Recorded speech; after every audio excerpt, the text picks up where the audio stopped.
and thank you for holding this hearing, Chairwoman and Ranking Member. I like to think that this is the Aaron Brockovich story of my community because this is how we're poisoned year after year, and I don't want anybody to make a mistake. We are poisoned. The Corps and the EPA have both stated the water that we're discussing right now is toxic, to use their words. Now, I negotiated this hearing during the committee proceedings for the Water Resources and Development Act, a bill that is all about the Corps of Engineers and water projects because a number of important policies to benefit all of Florida were stripped out of this bill in order to benefit one industry. This was done in the late night hours after months of bipartisan negotiations, Representative Mercousal-Powell and myself working on this and others.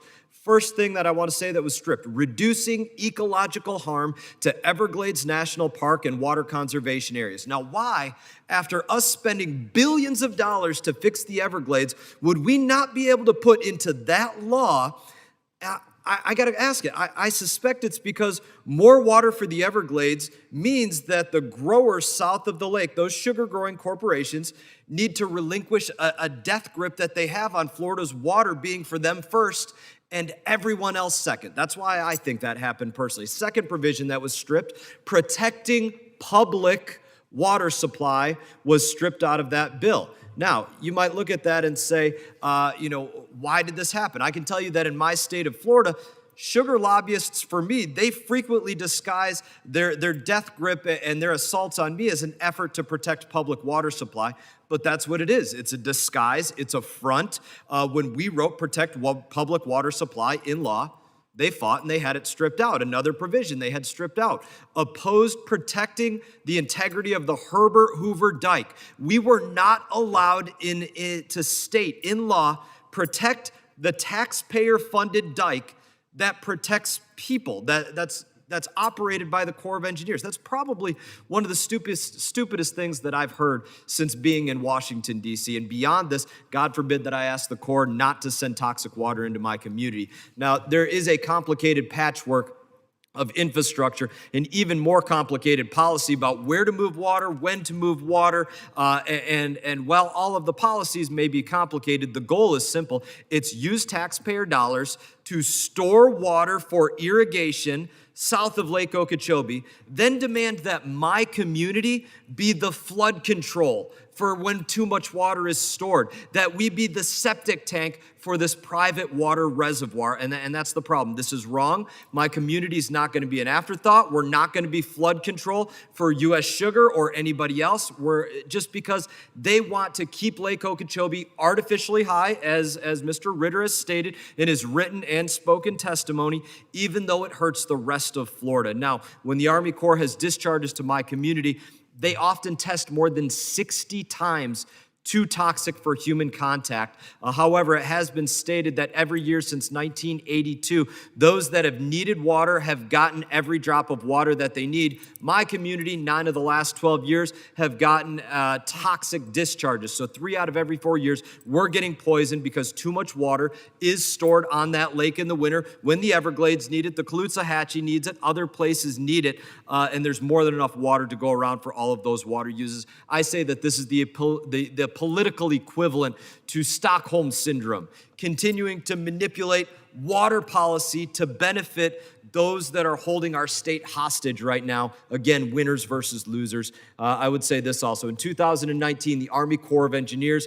they changed the way that they managed Lake Okeechobee in the dry season, dropping its levels down before hurricane season. That makes sense to everybody. So the Everglades got more water in the dry season. The dike was protected, which the Corps needs to do. My community wouldn't have to get used as a sewer and get toxic discharges, and it worked. They allowed the lake to recess naturally. Everybody got the water they needed. We avoided discharges, even with a Category 5 hurricane on our shores. So it brings me back to WRDA, where for months we worked on this bipartisan deal to improve dry season water management in Florida, rebalance the scales in favor of all of Florida's people, but it was not allowed to happen at the last minute. There is a lot at stake here. This hearing is important. Florida's future, Florida's economy, Florida's environment, Florida's safety and public health. That's why this hearing is so important, and it's why we have to fight to protect water supply, stop those toxic discharges, and defend our communities. And in that, I will yield back to you, ma'am. Thank you for your time. And I yield back as well. I want to go to Mr. Ritter. And again, if you could leave your microphone off until we begin. I know we've been having some issues. I represent farmers as well. I care about them. They're friends of mine. I believe in the legal rights of all water users. You stated that in your written testimony. You spoke about the rights of all legal water users. And you also spoke about, you asked in your written testimony and spoken testimony about higher water for Lake Okeechobee, higher levels. You spoke about that in different ways. And I want us to have a real conversation about this because it's important for both of us and a number of other people in Florida. And my question to you is this: when we talk about rights of water users, I like to think that my community and my environment, you wrote about both of those things, have the right to not be poisoned. And every other community as well. The Everglades has the right to water. Your farmers and everybody else, they have a right to water. That's the truth. But what I want to ask you is, where does the right to water end?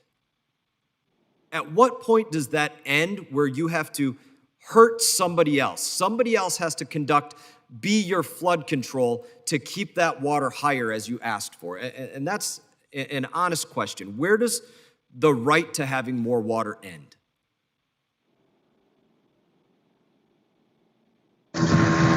Congressman Mast, first of all, I appreciate your passion. I know you and I have probably spoken on a couple of occasions. I just want to reiterate that the Florida Farm Bureau Federation represents more than 300 commodities. We have worked with municipalities, and I don't think we're really saying, and maybe we're saying the same thing. I don't think we're really advocating for higher lake levels. I think we're advocating for a more of a balanced approach to lake levels. And I think what we're asking for is the water supply rights that we have been permitted for. And there's a number of agriculture, not only south of the lake, but in the Lake Okeechobee service area that has permitted water through the Water Management District. And where does it end, though, sir? That remain. At what point of hurting somebody else?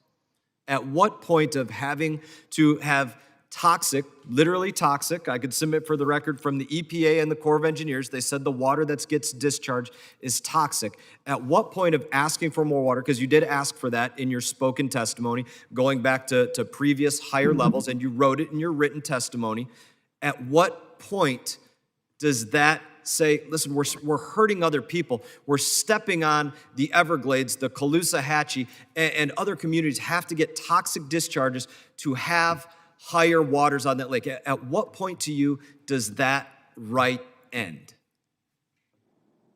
Again, we're not asking for higher water on the lake. And when we get that water supply, remember that goes south. That does not go east or west.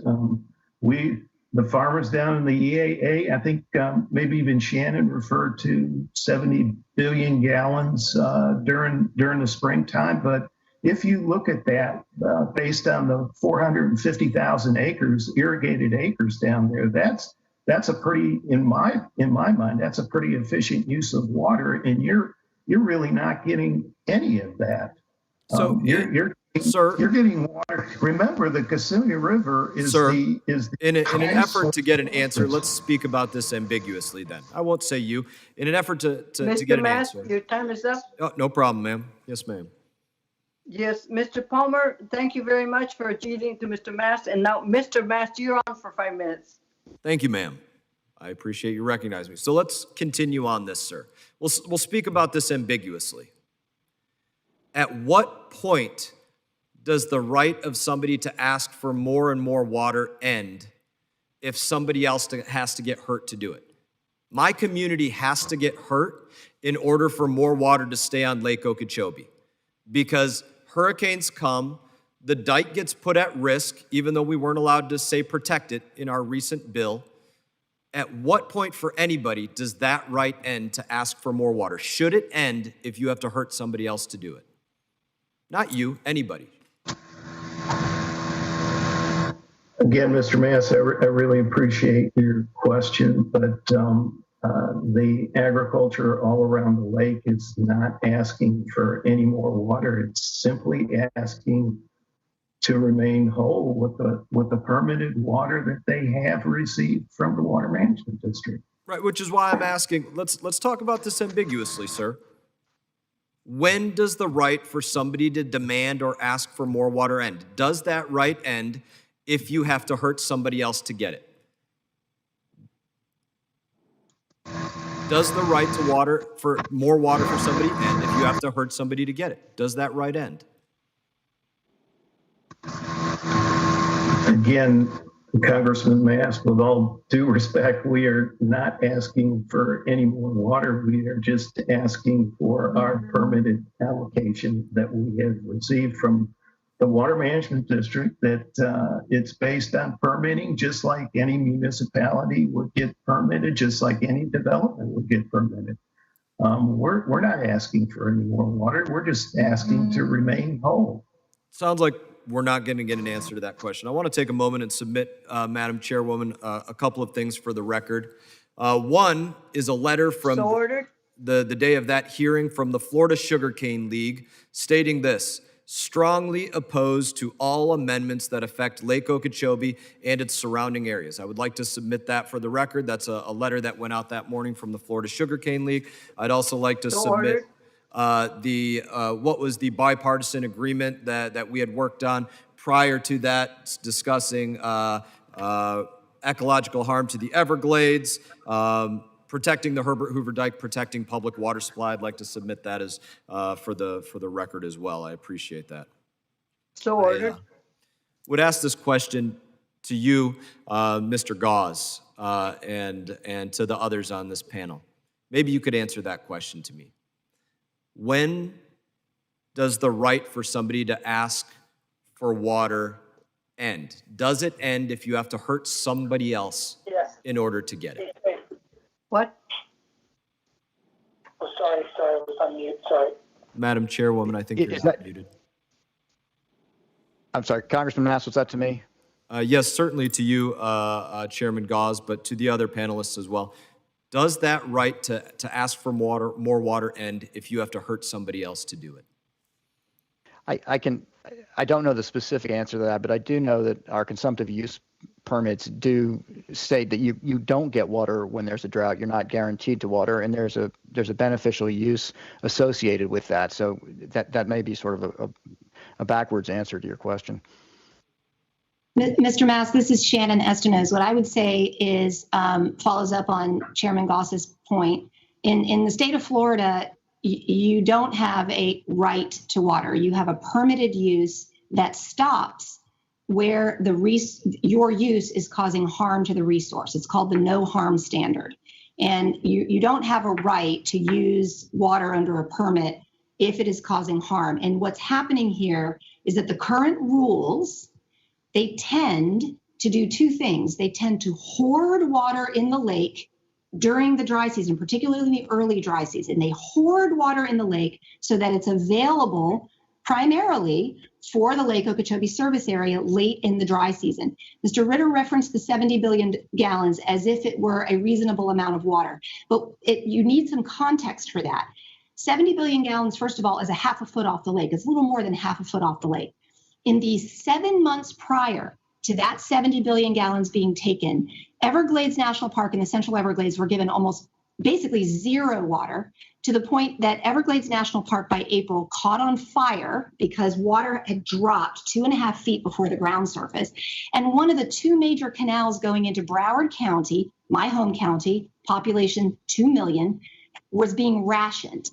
And yet March and April, the Everglades agricultural area took that 70 billion gallons of water. And those were conditions, Congressman, that were moderate to mild drought, not even a severe drought. And we suffered those kinds of impacts.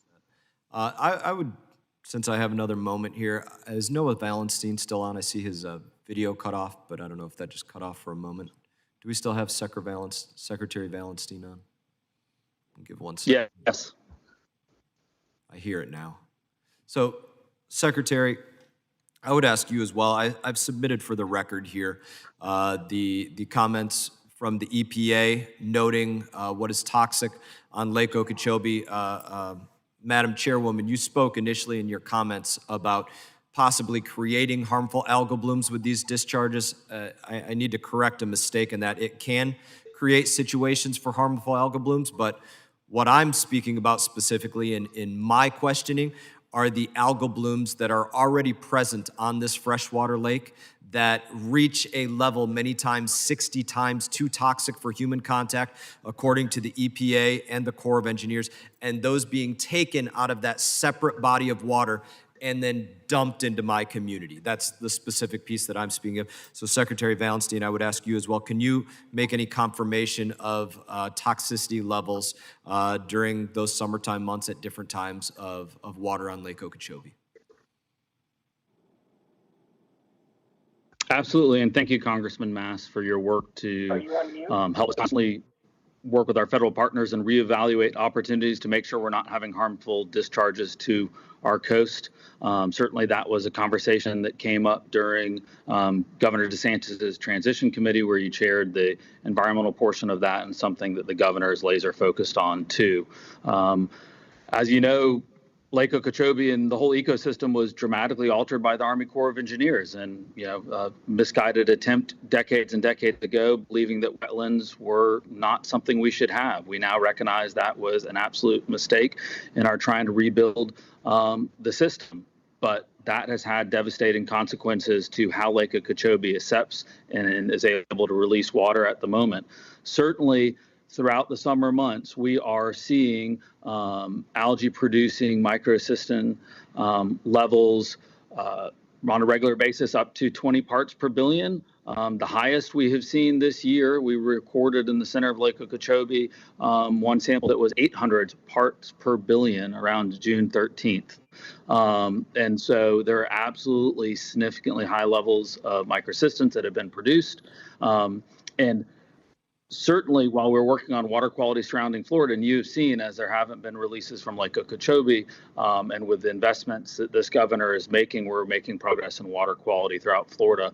But with a flip of a switch, that can all be overcome by releases from the lake. And so as we bring projects online, as the state works on water quality issues outside of larger movement of water, which is core projects that the state's working with, cooperative management of the lake, to keep in mind the impact those discharges have, is critical. And so this is the second year we're in that the Corps looked at ways to hopefully minimize discharges. We strongly support that and look to do anything we can to support that. Thank you, Secretary Valenstein. You just said something very important. The EPA's recommended numbers where humans shouldn't come in contact with those toxins that you noted there are 8 micrograms per liter, or 8 parts per billion. I have a bill that I worked to get in the recent Water Resources and Development Act that asked not that the Corps end all discharges into my community, but said when it reaches the level of toxic, can we at least say that? Don't discharge the water when it's poisonous into my community. You just said that at one point this summer, it was 800 parts per billion. EPA said if you're a human, don't touch it over 8 parts per billion. That's an important distinction. If we would have started this summer at 12 and a half feet, where I believe is where Mr. Ritter wants to start this summer's lake levels, instead of down at 11 feet, we would have been having discharges of those toxic waters by July 4th, all the way into August, all the way into September, and all the way right up till today, had we not worked with those lower lake levels. Lower lake levels work to get the Everglades water, the Caloosahatchee water when they need it, protect the Herbert Hoover Dike, which means protecting those people that live in those communities around the dike and protecting communities from toxic discharges. So again, I want everybody to get every single drop of water that they need, but I have to stand firm in saying we cannot go out there and make water promises when it means having to poison another community to do so. And in that, I thank you for yielding me your time, Ms. Gonzalez-Colon and Madam Chairman.